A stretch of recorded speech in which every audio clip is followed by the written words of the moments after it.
7 वर्षांची एक निरागस चिमुरडी जी अजून जग समजून घेण्याच्याही वयात नव्हती, तिच्या नशिबात मात्र काळ्या छायांनी भरलेलं भयान वास्तव लिहिलं गेलं होतं. एका दिवशी तिनं सोशल मीडियावर एक व्हिडिओ टाकला ज्यात ती म्हणाली, माझे मोठे पप्पा माझ्यासोबत अश्लील वर्तन करतात आणि जेव्हा मी हे आजीला सांगितलं तेव्हा तिनं मला उलट मारलं.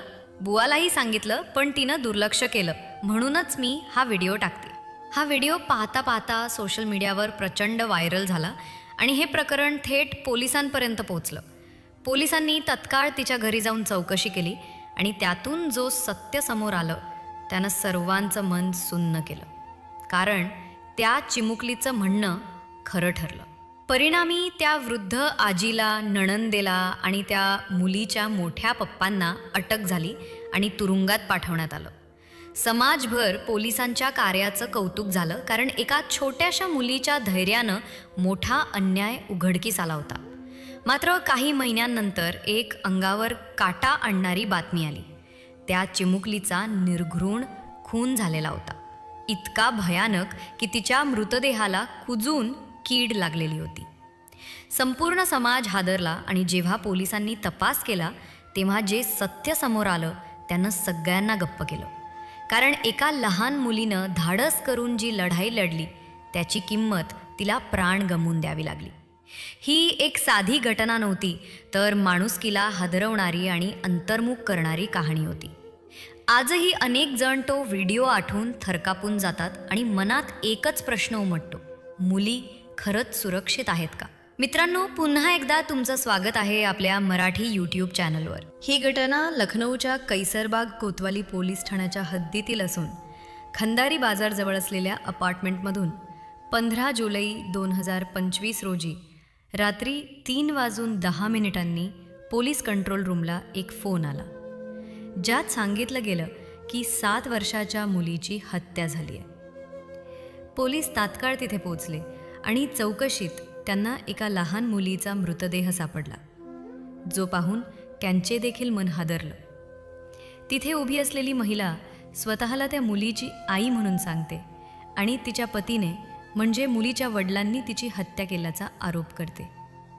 ती सातत्याने रडत होती आणि आपल्या मुलीला न्याय मिळावा हीच मागणी करत होती. पोलिसांनी तिला समजावलं की शवविच्छेदन झाल्याशिवाय तपास पुढे जाऊ शकत नाही आणि तिला ठाण्यात नेण्यात आलं. यावेळी उदित नावाचा एक तरुण देखील तिच्यासोबत गेला. शवविच्छेदन अहवालात जो निष्कर्ष आला तो धक्कादायक होता. मुलीचा मृत्यू 36 ते 48 तास आधी झाला होता आणि तिच्या शरीराला कीड लागलेली होती. पोलिसांना लगेचच संशय आला की इतका वेळ लोटूनही फोन का केला गेला. जेव्हा आईकडे विचारणा झाली तेव्हा तिनं सांगितलं की रात्री 3च्या सुमारास तिला जाग आली आणि तिला मृत अवस्थेत दिसली. पण हे उत्तर पोलिसांना बनावटी वाटलं.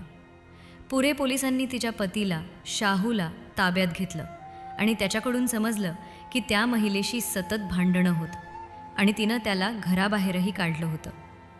तपास अधिक खोल केला असता पोलिसांनी त्या महिलेला आणि उदितला पुन्हा विचारलं आणि दोघांनी सत्य स्वीकारलं की 13 जुलै 2025 रोजी रोशनी आणि उदित नग्न अवस्थेत शारीरिक संबंध ठेवत असताना मुलगी अचानक आत आली आणि हे पाहून ती घाबरली व वडिलांना सांगणार असल्याचं सांगितलं.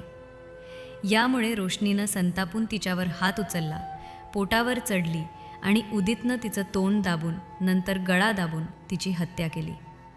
मृतदेह बेडखाली लपवण्यात आला. घरात पार्टी ठेवली, परफ्यूमनं दुर्गंध झाकायचा प्रयत्न केला. पण जेव्हा सडलेल्या शरीराचा वास पसरण्यास लागला तेव्हा AC चालू करूनही फरक पडला नाही. मग त्यांनी पोलिसांना फोन केला आणि खोटं सांगून तिच्या पतीवर आरोप केला. या महिलेने पूर्वी सासू, नणंद आणि जेठ यांच्यावरही खोटे आरोप केले होते आणि त्या चिमुकलीलाही शिकवून सांगितलं होतं, व्हिडिओ बनव आणि मोठ्या पप्पांवर आरोप कर.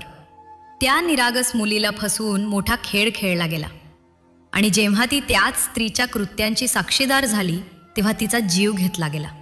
पुढे हेही कळलं की उदितची पत्नी त्याच्या त्रासामुळे आत्महत्या करून गेली होती आणि त्यानंतर तो रोशनीच्या नादी लागला. पोलिसांनी अखेर दोघांनाही अटक केली. या घटनेतून आपण हेच शिकायला हवं की कितीही प्रयत्न करून खोटं लपवलं तरी सत्य उघड होतंच आणि या कथेतून आमचा उद्देश कोणालाही दुखावण्याचा नसून समाजात जागरूकता निर्माण करणं आणि मुलांच्या सुरक्षेचा मुद्दा गांभीर्यानं घेणं हेच आहे. मित्रांनो, ही फक्त एका घरातली शोकांतिका नाही, तर आपल्या समाजातील एक क्रूर आणि काळं वास्तव आहे. कारण लहान मुलं जे पाहतात, अनुभवतात, तेच त्यांचं भविष्य घडवतं. पण जेव्हा त्यांचं रक्षण करायला हवे असलेलेच त्यांचं आयुष्य उद्ध्वस्त करतात, तेव्हा आपण सारेच दोषी ठरतो. या प्रकरणात फक्त एका मुलीचा जीव गेला नाही, तर माणुसकी, विश्वास आणि संस्कारांचा देखील मृत्यू झाला. म्हणूनच वेळेत बोलणं, ऐकणं आणि कृती करणं हेच अशा शोकांतिका टाळण्याचं खरं शस्त्र आहे.